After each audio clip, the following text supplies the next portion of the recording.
Hey guys, my chair is super glued to the ceiling. But more importantly, this is going to be another tier list. So since the last tier list got so much support, You're getting mauled. Lock your doors. Cool Kid in B tier is an actual war crime. now I will do a survivor tier list, so let's go. Elliot is a very valuable survivor to have on your team. He is the best healer in the game after all. And then for me, his rush hour ability basically never fails me. I mean, speed 3, that's made escaping chases from killers super easy. And then you can regain rush hour by feeding someone pizza, and you just repeat that loop over and over again.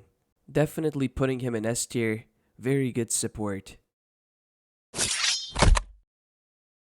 I love doubling back and just stunning the killer, just to then eat chicken and restart the whole chase sequence.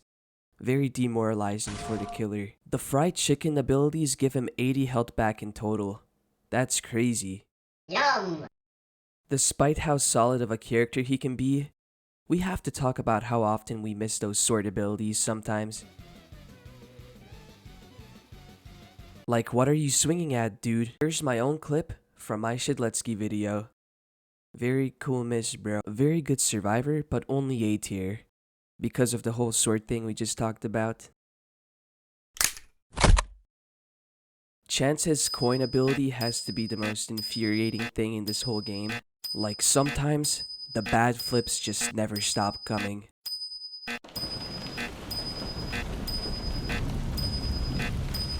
Now, if you've survived those 20 weakness charges you just got from flipping your coin, you get a chance to shoot the killer. And sometimes the gun just blows up on you anyway, so...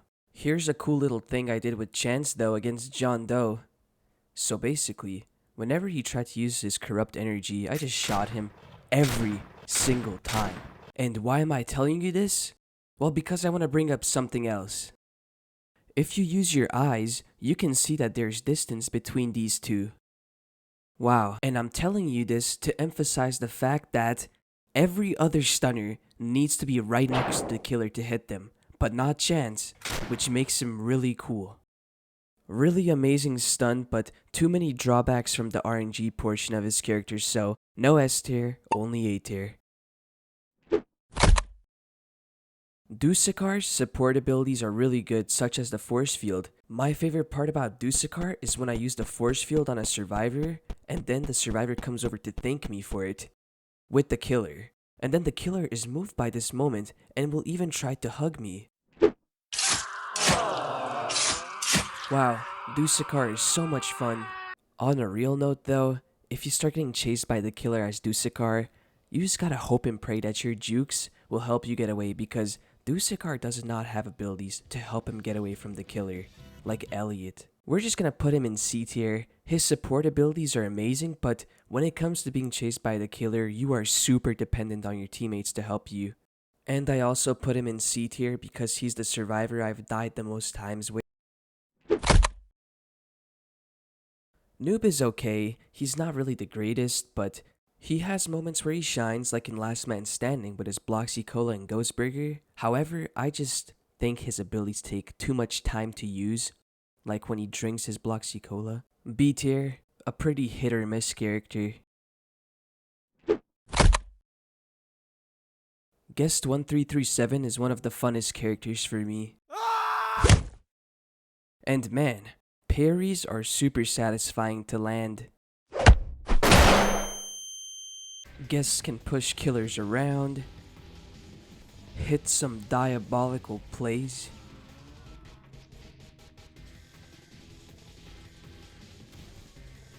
I also love how Guest lunges forward when he punches. It makes stuns a lot easier. Now, I would put him in S tier, but he also has a drawback like the two other stunners in this list. The drawback is blocking. When you block, you get countered easily sometimes because they read you and don't swing at you and wait out your block first. It's happened to us a lot, I know.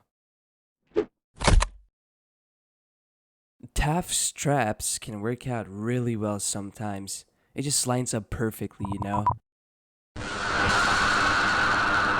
And then at other times, they just see right through all of your traps and clear out your tripwires like they're cobwebs. And now you're a defenseless Taff.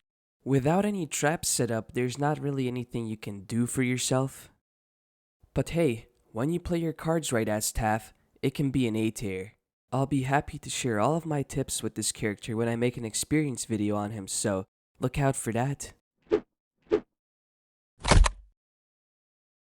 007 and 7 is a really cool character. Just kidding, he's dead. Just kidding, that was actually a clone. I've always liked this survivor. Here's something from my first video I made on Forsaken. Anyway, enough tips. Here's my favorite survivor. That video was made just about 3 months ago. And guess what? I've still got the same issue with 007 and 7 that I had at that time. It's this little clone lag thing, which gives away the whole clone thing, you know? Same thing here. But even with that being said, I still put him in A tier because I've had some pretty good success with him. Gotta take into account that he also has undetectable when he uses a clone, and he gets to teleport across the map. Here's what the average good Builderman game looks like.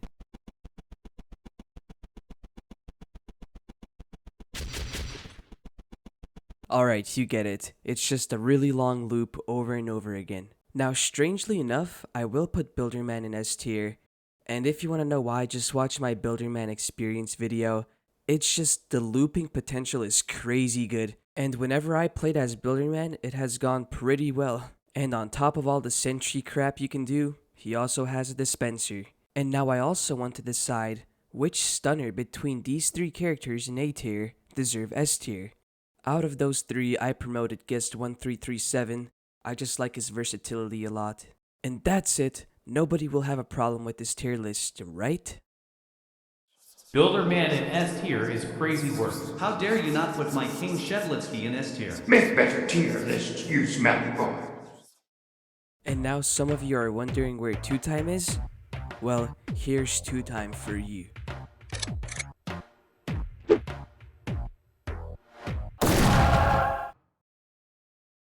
Oh yeah, he has 2 lives. Right, we're just gonna put him in F tier, okay? To finish this off. Although the 2-time rework is coming out pretty soon. I completed this video on April 25th, and the 2-time rework comes out April 26th. So we're just gonna have to see what happens next, I guess. As for the pre-rework 2-time, it's definitely the most boring survivor ever.